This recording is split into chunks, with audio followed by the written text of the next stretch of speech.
It's kind of funny where you can find really interesting things sometimes. Yeah, unexpected places. Exactly. So today, our deep dive, it takes us somewhere you might not, well, immediately think of for profound insights. Which is? A stand-up comedy show. Mm-hmm. On YouTube, actually. We're looking at bits from a performance by Rajasekhar Mamidana. Oh, right. Rajasekhar Mamadana. It's fascinating, this idea that something purely for laughs can actually, give us a window into how people connect. Yeah, or shared culture, those little everyday things we all sort of recognize. Mm-hmm. Daily life quirks. Precisely. So our mission, let's call it, is to see what we can pull from this comedy set.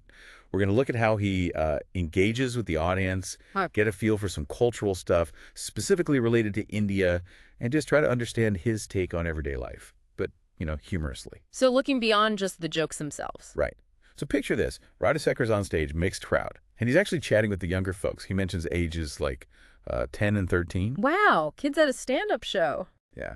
And adults too, like 21, 22, 23, 33. And right away, he's talking to these kids, asking why they came. He even brings up his videos like Peppa Pig. Peppa Pig, seriously. Yep. And then this whole thing about an Indian pig. Apparently, a fan sent him a photo of an actual pig in India. Huh. That's brilliant. And that immediate interaction with the kids, it's quite telling, isn't it? How so? Well, his playful teasing, like that line you mentioned, timing is a little up, but you understood that. It suggests he's comfortable, aware of the different ages. Oh, okay. Building rapport across the board. Exactly. Right from the get-go. And he keeps that interaction going, it seems. He keeps asking the audience things. Like what? Like relationship status.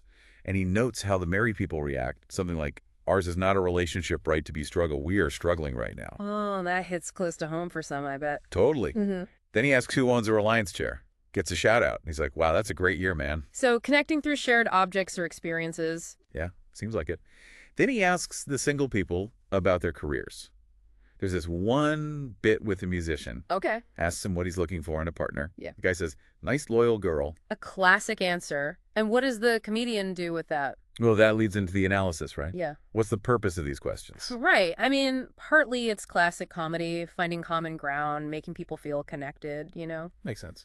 But also, I think they can be setups, like launch pads for jokes. Yeah. Think about that musician wanting loyalty. And the comedian's response. Yeah, his follow-up about loyalty taking time and how he's basically given up on the concept of time. It's a witty spin on that universal feeling. That search for connection and how slow it feels sometimes. Yeah, I see that. It's those little observations that pop up. Exactly. Then he moves to something completely different, but maybe just as familiar, dealing with household help. Oh, the maid situation, yes. He has this whole bit about how he finds it really hard to fire his maid. Right. Contrasts it with the idea that women find it easier. Okay, playing on stereotypes a bit there. Maybe. And he talks about seeing dust right after she's swept and his, strategies just to not be home when she comes back. Huh. That really taps into a common frustration, doesn't it? That feeling of slight helplessness with everyday domestic stuff. Yeah, and the humor's in the exaggeration. Definitely. And it's interesting how he then connects his cleaning attempts to that, even like gifting cleaning as a birthday present. Oh, yeah, the friend blocking him on WhatsApp after that. It just highlights the absurdity, right? The gap between his thinking and, well, normal gift giving. Totally. Taking mundane things and just twisting them. Okay, so moving on. Another relatable topic, especially, I guess, if you're in a city like Hyderabad, infrastructure. Ah, the roads, Yeah. speed breakers. Yes, speed breakers. He differentiates between the ones that do nothing, calls them humble strips, Hummel strips, I like and the them. ones that are super jarring, make everybody part shake. Oh, those ones. We all know those ones. His descriptions are just completely over the top. Like, where are my eyes? Oh, in the shoe. Oh, where is my brain? Oh, that's at home. The hyperbole there is just so effective. He's tapping into that shared annoyance, right? Bad roads, those awful bumps. Amplifying it. Yeah, amplifying it to this almost cartoonish level. And everyone connects, groans, but then laughs at the image. And the coping mechanisms. Singing songs while going over them. Or the policeman wanting to go over them again. It just adds another layer of this, bizarre shared reality. It's finding the funny in the things that just, irritate us. Very much. Okay, then he shifts again. Bit more social commentary, maybe. Oh, wise. But through coffee shops. Starbucks versus the local filter coffee place. Exactly. Filter coffee, for anyone listening, that's the traditional South Indian coffee. He shares a story about working at barista once, Okay. joking about his greeting, "Welcome to Butter Sister." But assistant. Yeah. And he talks about feeling, I guess, less confident at Starbucks. Yeah. That Oh. big, loud welcome compared to the filter coffee shop vibe, which is usually more chill. Right. More relaxed. And his take on the orders, the stereotypical Starbucks, a tincho and cappuccino, please, versus just assuming what you'll get at the filter coffee place. It's pretty spot on. You know, if you dig a bit deeper there, he's actually touching on some interesting social dynamics, Like what? like the pressures we might feel in different settings. Starbucks, with its specific lingo and high energy, it can feel like a performance sometimes. Yeah, I get that. Whereas the filter coffee shop, it represents something more laid back, maybe more culturally familiar for him and the audience. It's a subtle point about how surroundings affect us. How we act, how confident we feel. Interesting. Okay, so this next part, this is where things get really unpredictable and fun. Oh. He introduces a surprise segment, improv comedy, and he ropes in one of the kids from the audience. Wow, improv with a child. That's brave. He explains this game, reading from a book, uses Edward de Bono's Why So Stupid. Okay, I know De Bono. Lateral thinking guy. Right, so the rule is he asks the kid a question, the kid randomly opens the book, and has to reply with the first line on the left page. Only that line. That is a recipe for chaos. Or genius. He tries a quick example first, something about panipuri, the street food. Okay, just to set it up. Yeah, and this sudden shift, it really throws a curveball, doesn't it? Absolutely. Total unpredictability. Shows the comedian's adaptability, too, having to work with whatever random line comes out. And it really pays off. He picks a kid, Vedant. They decide the scene is father and son. Classic setup. The audience applause before they even start. So Rajasekhar, as the father, hits him with that classic question. What do you mean when you say that you want to be a musician when you grow up? You know how sad alive musicians live, huh? Okay, laying it on thick.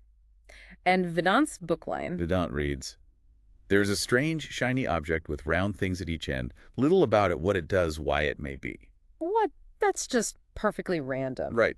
The contrast. Practical dad versus this completely abstract, almost poetic response. Pure improv gold right there. The absurdity is built in. And exactly. And Rajasekhar, he tries to roll with it, tries to connect the shiny object to a musician's destiny, but says usually it's pointy and breaks your heart. Trying to make sense of the nonsensical. Then he pivots, goes full stereotypical Indian parent, suggests Vedant should be in HR, but like in an astronaut department. HR in space. He asks Vedant what he thinks. Vedant flips the page, reads, "This is false. It is my birthright to tell my kids to do whatever I want them to do.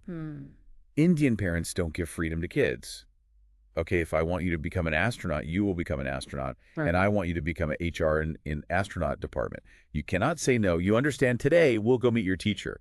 Yet fruit is the basis of our beliefs, our thinking, our actions, and our philosophy." Oh my goodness, that line just kept going. From parental control to astronauts to fruit philosophy. I know, the layers of randomness are incredible. The humor just escalates, doesn't it? The kid's deadpan delivery, presumably, combined with these accidentally relevant themes, parental expectations, lack of freedom, and then boom, fruit. You can just imagine the comedian's face. His reaction was apparently priceless. Something like, "Did I have a son or Satguru?" Satguru! A spiritual teacher, perfect comparison. He gives Vedant one last chance. What do you want to say? And Vedant's final line. Please tell me it's equally random. "Today, however, we understand the nature of a brain as the self-organizing information." Wow. Just, wow. Ends on the brain as self-organizing information. It's kind of profound in a totally accidental way. Right. That whole improv bit, it's just brilliant. The unexpected turns, the kids sticking to the rules, the comedian trying to build something. It really shows how constraints can spark comedy. And the unpredictable nature of live performance. You just never know. Exactly. So, okay, let's take a step back. What did we get from this deep dive? Even just these snippets. Well, we saw it quite a bit, actually. Yeah. We saw how he connects with a really mixed audience, right? Kids, adults. Yeah. Audience dynamics. His funny but like super relatable takes on everyday stuff, the speed breakers. Their shared frustrations, yeah. With its cultural flavor. Right. Then the observations about social nuances through the coffee shops. Different environments. And then just the sheer spontaneity and fun of that improv segment. Definitely. It really drives home how comedy can be this, well, this lens. A lens to see shared norms, human behavior, all those quirks. Yeah. It's not just jokes. There's often something underneath. So that brings up a final thought, maybe. Something for our listeners to chew on. Okay. Think about how different kinds of entertainment, even stuff that seems really light, like stand-up, how it can give you these unexpected glimpses. Windows into human nature, the world around us. Yeah. So the question is, what other unconventional sources, things we might just dismiss as fluff, might actually hold surprising insights if we, took the time for a proper deep dive? It makes you wonder, doesn't it? What else is out there, hiding in plain sight, telling us stories about ourselves if we just, well, pay attention?